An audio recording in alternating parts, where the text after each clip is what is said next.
Hey everybody, it's Jim from Cigars. Today I am reviewing the very hyped and very ballyhooed CAO Amazon Basin cigar.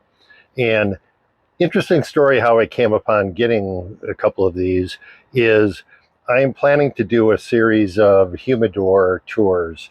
And I've been checking out some cigar stores and cigar bars pretty far away from me. So I went to one yesterday that I haven't been to before, and I went into the humidor and made the rounds very carefully. I started at, let's say, 12 o'clock, and I went all the way around the clock. It's about a 25 foot by 10 foot humidor, and all the way around, looking at all four shelves, looking at their cigar selection. And I get to the last like 2 feet, and there's a half a box of these with a little sign saying limited quantities, only two to a customer. So I bought two of them. That brings me to do this review of it. So anyway, a little bit about the cigar. It is a very limited release. About 100,000 are made whenever CAO releases this. And it's not every year, it's every 2 or 3 years, because the tobacco for some of the filler on this is grown in the remote Amazon Basin region, hence the name of the cigar. The tobacco is called Braganza.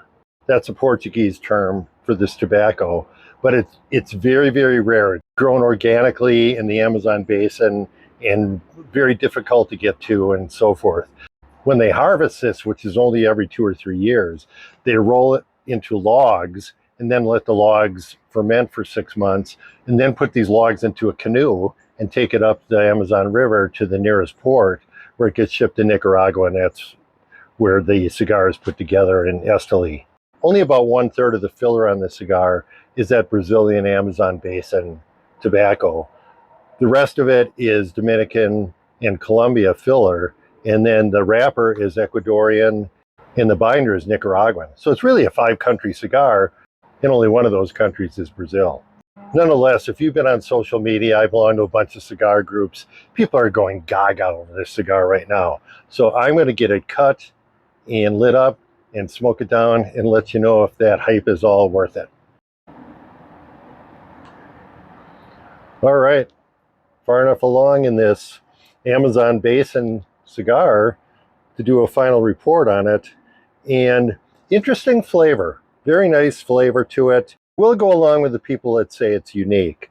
I was getting woody, certainly, but really with this really tangy undertone that I'm going to say was sort of like cherry juice. Not that fruity, but sort of a tang. It was interesting. And that continued all the way through where we are here. And it settled into really not quite as sweet though, and the tang is diminished a little bit, but it's still there to some degree. People are calling it very unique, and I'll go along with that, I guess. I really had to go to the wheel of flavors and dig pretty deep to get that cherry juice analogy. Burn was good, smoke production good, draw good. All in all, pretty good cigar. I'm going to give this a 9 out of 10 in smoking experience.